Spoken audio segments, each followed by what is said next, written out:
نیلم کا مرکز یہ ایک فرضی کہانی ہے جس کا تعلق کہانیوں کی دنیا سے ہے۔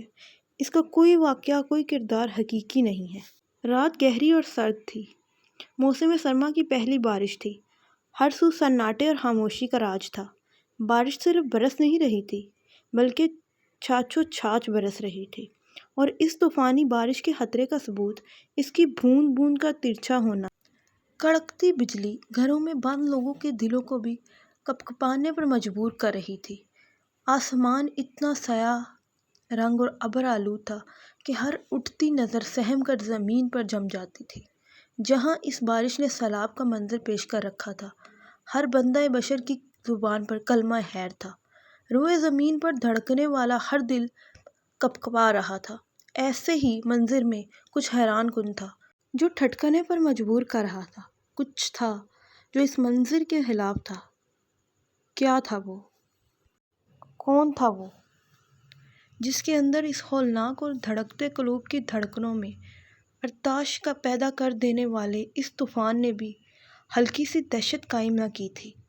چلتے ہیں پھر ایسے کرداروں کی دنیا میں جہاں خوف بھی کپکپاتا ہے، جہاں آنسو بھی اشک بہاتے ہیں، جہاں آہیں بھی سسکتی ہیں، جہاں ایک فرعون کی بادشاہت ہے۔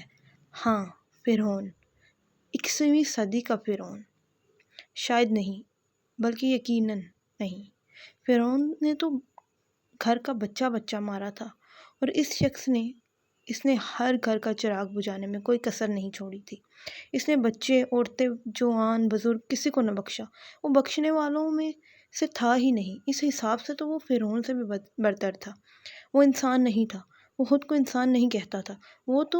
وہ تھا کہ جس کو دیکھ کر چلتے خون کی گردش تھم جائے، جس کو دیکھ کر چلتی نبض رک جائے، جس کو دیکھ کر صرف خوف آئے، دہشت ہو اور روح کپکپا جائے، جس کے بارے میں اس اسلامی جمہوریہ پاکستان کی افواج، پولیس اور خفیہ ادارے بھی ثبوت اکٹھے کرنے میں ناکام رہے تھے، مگر پاکستان کے قانونی اداروں میں بھرتی نوجوان کم ہمت نہیں تھے۔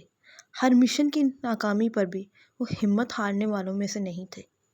پاک افواج میں چاہے وہ فضائی ہو یا بحری، پولیس چاہے وہ کسی بھی صوبے کی ہو، یا خفیہ ایجنسیاں جس میں ISPR نے اپنا لوہا منوا کر دنیا میں اپنی ایک دھاک بٹھا رکھی ہے، ہر قانون کا محافظ، قوم کا محافظ ہمہ وقت اپنی وردی کا فرض ادا کرنے کو تیار تھا، مگر اب تک سوائے ناکامی اور شکست کے کچھ حاصل نہ ہوا تھا۔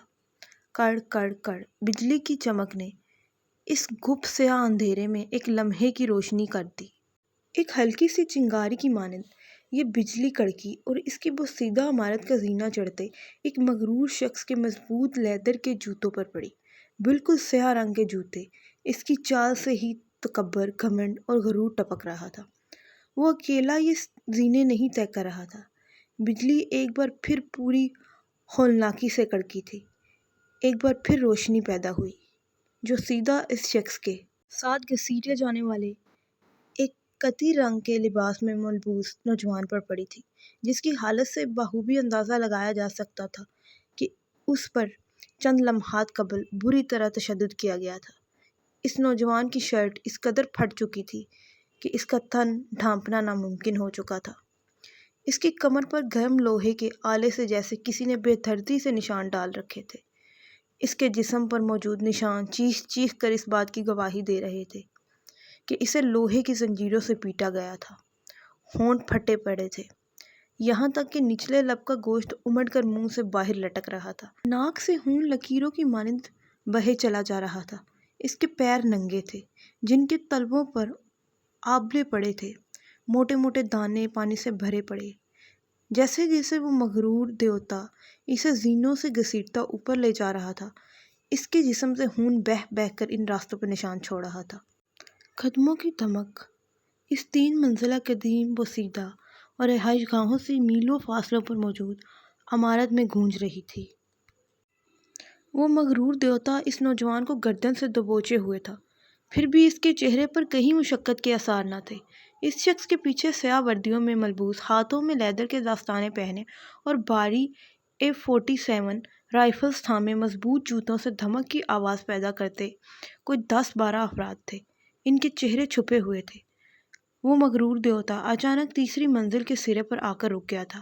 بارش اب بھی اپنے تمام تر خطرات سمیت برس رہی تھی، بلکہ پہلے سے بھی زیادہ برس رہی تھی۔ Agent 37، tell your partners to open the door. اس شخص کی آواز میں روب تھا۔ اس نے بلوٹوتھ ایئر فون اس کے کان میں گھسیٹتے کرہت اور کڑک آواز میں حکم صادر کیا تھا۔ ایسی کڑک دار آواز کہ بجلی کی کڑک بھی اس کے مقابلے میں مدھم ہو گئی۔ نوجوان نے زور سے نفی میں سر ہلایا۔ اس کی سانس تک اکھڑ رہی تھی، مگر دل میں ایک ہی آواز کی گونج تھی، اپنے دیس کی مٹی کے لیے اپنے جسم میں موجود خون کی آخری بوند بھی بہا دوں گا۔ یہی عزم تھا اور یہی حوصلہ تھا۔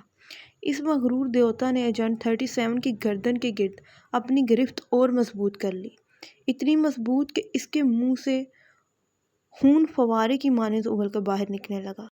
اس کی نظر لکڑی کے مضبوط دروازے پر پڑی۔ بوسیدہ عمارت میں اتنا نیا اور مضبوط دروازہ۔ وہ شخص مغرور چال چلتا آگے بڑھا۔ اس دروازے پر فنگر پرنٹ ڈور لاک لگا تھا۔ ایک فاتحانہ مسکراہٹ نے اس کی انابی ہونٹوں کی تراش میں ہلچل مچائی۔ اس نے نوجوان کو دیکھا، جس کی آنکھوں میں اچانک خوف اترا تھا، ایک عجیب سی سوگواری، سب ہار جانے کا دکھ اور غم۔ وہ زور زور سے نفی میں سر ہلانے لگا۔ اس کی حالت پر وہ مغرور دیوتا کہکے لگانے لگا، پر اسرار کہکے۔ ایسی کھوکھلی آواز، ایسا خالی پن تھا ان کہکوں میں کہ وہاں موجود ہر شخص کو وحشت ہونے لگی۔ پھر اچانک وہ خاموش ہو گیا۔ چہرے پر سنجیدگی چھا گئی، جیسے کالی گھٹا ہو۔ آنکھوں میں خون اتر آیا۔ لہو رنگ آنکھوں سے اس نوجوان کو اندر تک جھانچنے کے بعد اس نے اس کا ہاتھ اپنے سفید مضبوط ہاتھوں میں تھام لیا، جس کی پشت پر بھورے رنگ کے بال ہی بال تھے، جن کو دیکھ کر ان ہاتھوں کی سخت گرفت اور مضبوطی کا بخوبی اندازہ لگایا جا سکتا تھا۔ اب وہ اس نوجوان کا ہاتھ فنگر پرنٹ ڈور لاک کی طرف بڑھا رہا تھا۔ ملک کے محافظ کے ہاتھوں میں اتنی سکت نہ تھی کہ اپنی 3 ماہ کی محنت پر پانی پھرتے اس شخص کو روک سکتا۔ آنسو قطرہ قطرہ بہنے لگے۔ اسے اپنی آنے والی دردناک موت نہیں رلا رہی تھی۔ اسے اگر رونے پر کوئی چیز مجبور کر رہی تھی تو وہ ناکامی تھی، شکست تھی۔ وہ ہار گیا تھا۔ وہ اپنے ملک کا دفاع نہ کر سکا تھا۔ وہ اس مٹی کا قرض نہ چکا سکا تھا۔ اس کے انگوٹھا رکھتے ہی ڈیوائس نے اسکین کر لیا تھا اور دروازے کا لاک کھل گیا تھا۔ ساتھ ہی اس کی گردن کو آزاد کر دیا گیا تھا۔ ایک جھٹکے سے چھوڑنے پر وہ بالکل اس کمرے کے وسط میں اوندے منہ گرا تھا، جہاں دروازے والی دیوار کو چھوڑ کر باقی تینوں دیواروں پر جا بجا CCTV مانیٹر لگے تھے۔ وہ کمرہ مکمل CCTV مانیٹرنگ روم کا منظر پیش کر رہا تھا۔ اس ہنگامے پر اندر موجود آپریٹر کرسی پر بیٹھا 24 سالہ نوجوان ہڑبڑا کر کھڑا ہوا تھا اور سامنے کھڑے اپنے ملک کے سب سے بڑے دشمن کو دیکھ کر دہل گیا تھا، اور جب نظر یک فرش پر اوندے منہ بے حال پڑے اپنے سینئر ایجنٹ پر پڑی تو اس کا رنگ فک ہو گیا تھا۔ اس کی گردن کی نالی خون کے مارے ابھرنے لگی تھی۔ اس تیز برسات اور سرد موسم میں بھی اس کو پسینے آنے لگے تھے۔ موت اس کے سر پر کھڑی تھی۔ اس کی گھبراہٹ اور کپکپاہٹ پر سامنے کھڑے پتھریلے تاثر لیے شخص نے سرد برف جیسی نگاہوں سے اسے تکا تھا، اور پھر ان CCTV مانیٹرز کو دیکھنے لگا، جن پر ایماؤس پلازا کے تقریباً ہر روم کی فوٹیج موجود تھی۔ اس نے ہاتھ کو کچھ بلند کیا اور پھر 4 انگلیوں کو ہلا کر اشارہ دیا۔ اس کے پیچھے کھڑے 10-12 اسلحہ بردار اشارہ ملتے ہی شروع ہو گئے۔ فائرنگ کی آواز سے اس بوسیدہ عمارت کی ہر ایک اینٹ لرز گئی تھی۔ موسیلا دھار بارش کی آواز میں فائرنگ اور بجلی کے کڑکنے کی آواز بھی شامل ہو گئی تھی۔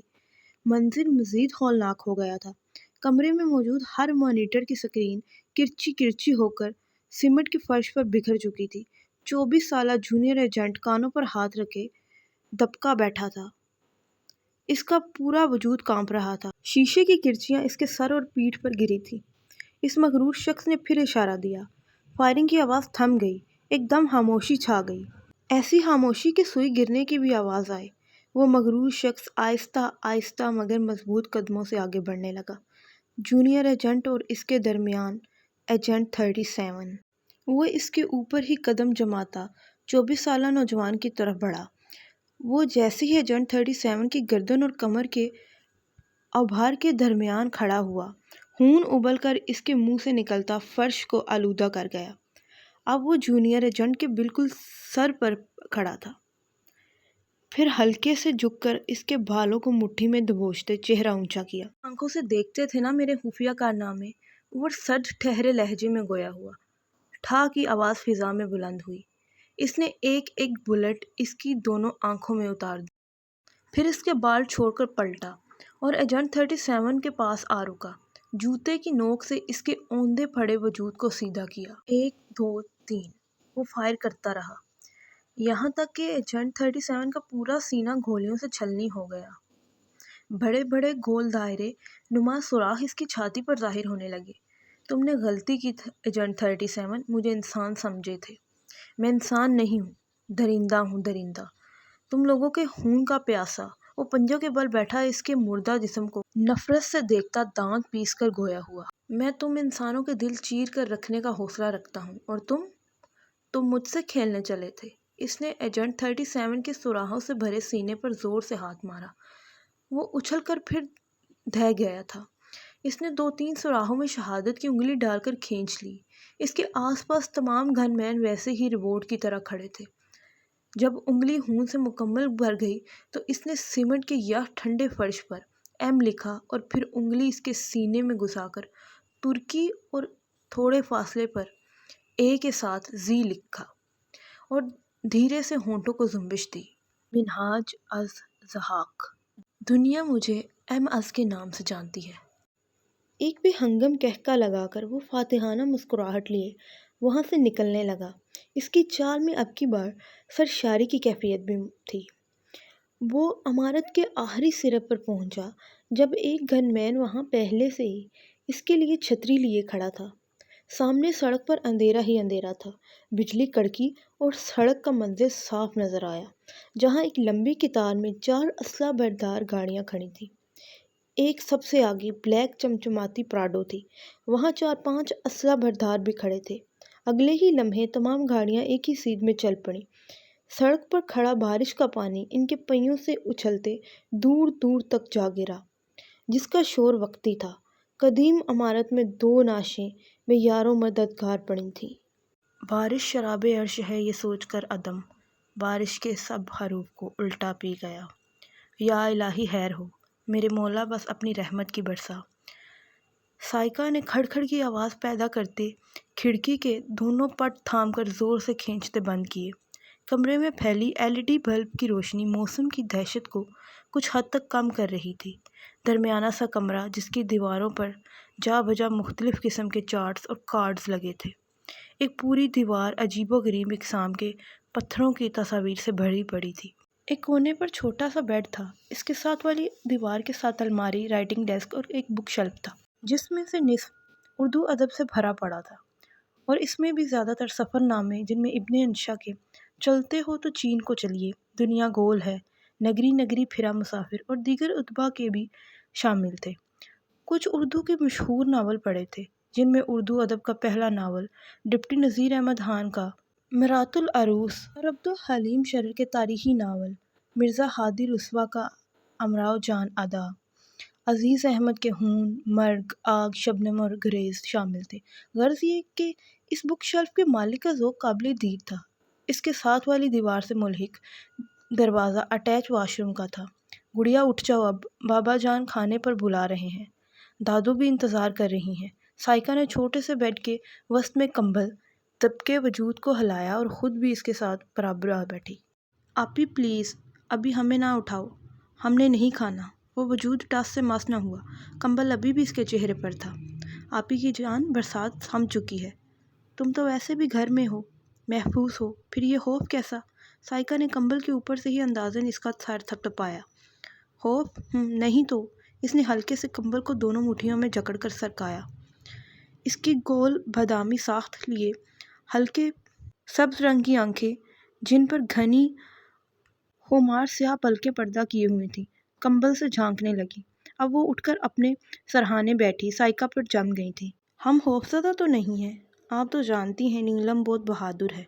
اس کی بات پر سائکا کے ہونٹ ہولے سے مسکرائے تھے۔ اگر خوفزدہ نہیں ہو تو نکلو باہر، شاباش، ہری اب، سائکا نے کہتے ہوئے کمبل کھینچا۔ اس کی چھوٹی سی لال ہوتی ناک جس میں گولڈ کی نوز پن چمک رہی تھی اب صاف دکھنے لگی تھی۔ نہیں آپی، مت کریں تنگ، ہم نے نہیں باہر جانا۔ وہ وجود پھر سے کمبل کو کھینچنے لگا، مگر سائیکا کے ایک اور جھٹکے سے اس کا پورا چہرہ باہر آیا۔ آتشی رنگ کے بھرے بھرے ہونٹ، جن کے کنارے کچھ گلابی رنگ کے تھے، روئی جیسے گال بھی گلابی اور لال رنگ کی آمیزش کا حسین امتزاج پیش کر رہے تھے۔ اس کا چاند کی چاندنی کی طرح جگمگاتا رنگ ہر دیکھنے والی آنکھ کو حیران کر دینے کی صلاحیت رکھتا تھا۔ ہم تمہاری آپی ہیں گڑیا، اچھے سے جانتے ہیں کہ تم بارش سے، بجلی کے کڑکڑانے سے کتنی خوفزدہ ہو جاتی ہو۔ جب تک میں زبردستی گھسیٹ کر ڈائننگ ٹیبل پر نہ لے جاؤں، تم کو توفیق ہی نہیں ہوتی کمبل سے نکلنے کی۔ سائیکا نے کمبل کھینچ لیا۔ آپی، وہ چیختی ہوئی اٹھ بیٹھی۔ اس کے کمر سے بھی نیچے جاتے سنہری رنگ کے گھنگریالے بال پورے وجود کے آس پاس بکھر کر پردہ سا کر گئے تھے۔ بلا شبہ وہ قیامت خیز حسن کی ملکہ تھی۔ ایسا لگتا تھا کہ کائنات کے حسن کا ایک وسیع حصہ قدرت نے اس کے وجود میں منتقل کر دیا ہے۔ صنف مخالفت کا کیا کہنا، ہم صنف بھی اس کا حسن دیکھتی اور ساکت رہ جاتی تھیں۔ اے نیلم، چپ کر، کیوں چلاتی ہے اپنی ماں جیسی بہن پر؟ دادو نہ جانے کب اپنی لاٹھی تھامے آن وردان ہوئی تھیں۔ اف دادو، میں کب چلا رہی ہوں، اتنے آرام سے تو بولی ہوں، اس نے کھسیانی سی ہو کر کہا۔ ارے شرم کر، اتنی سی تھی تو، دادو نے ہاتھ سے اشارہ کرتے ہوئے کہا۔ بات مکمل ہونے سے پہلے ہی نیلم اپنی عادت سے مجبور پھر بول اٹھی۔ اتنے سے تھے ہم، دادو کی طرح اشارہ کرتے ہوئے، جب مما چل بسیں۔ بابا نے ہماری وجہ سے دوسری شادی نہیں کی، اور آپی نے ہمیں ننھے ننھے ہاتھوں سے پرورش کر کے آج 17 برس 5 ماہ کا کر دیا ہے۔ اور بھی کچھ کہتی ہیں آپ؟ ہاں، یاد آیا، اتنا کچھ کرنے کے بعد بھی تو نے پیار سے بات کرنا نہیں سیکھا۔ دیکھیں دادو، آپ کی لائنز حفظ ہو گئی ہیں۔ نیلم ابرار کو اس نے داد وصول کرنے والے انداز میں فرضی کالر چھاڑے، جبکہ دادو کا منہ کھلا کا کھلا رہ گیا۔ دادو چھوڑیں اسے، آپ باہر چلیں، رزق کا انتظار نہیں کرواتے۔ یا تم بھی چلو، سائیکا نے آہستگی سے دادو کو بازو سے تھام کر لے جاتے کہا، جب وہ پھر پلٹی۔ یہ جھگی تبدیل کر کے آنا، توبہ توبہ، کیا واحیات لباس پہنتی ہے آج کل کی نوجوان نسل۔ کوئی سکھائے ان کو تمیز تہذیب۔ ارے عورت کی تو شان ہی مکمل لباس میں ہوتی ہے۔ دادو تعصب سے کہتی، ایک ملامتی نظر بیبی پنک کلر کے نائٹ ڈریس میں ملبوس لاپرواہ سی نیلم پر ڈالتی، بڑبڑاتی ہوئی کمرے سے باہر نکل گئی۔ پورا لباس، ہم کہاں سے ننگے ہو رہے ہیں؟ اس سے دادو کی نقل اتارتے آخر میں اپنے مکمل آستینوں کے سوٹ کو دیکھتے ناگواری سے کہا، دفع کرو، ابھی تبدیل کرنا پڑے گا، ورنہ پوری رات دادو کا لیکچر۔ وہ بڑبڑاتی ہوئی الماری کھولنے لگی، جس میں کچھ کپڑے نفاست سے تہہ لگائے گئے تھے تو کچھ استری شدہ ہینگ کیے ہوئے تھے۔ یہ سب سائیکا ہی کا سگڑاپا تھا۔ اپنے لیے مناسب آرام دہ لباس منتخب کر کے وہ اٹیچ واش روم میں گھس گئی۔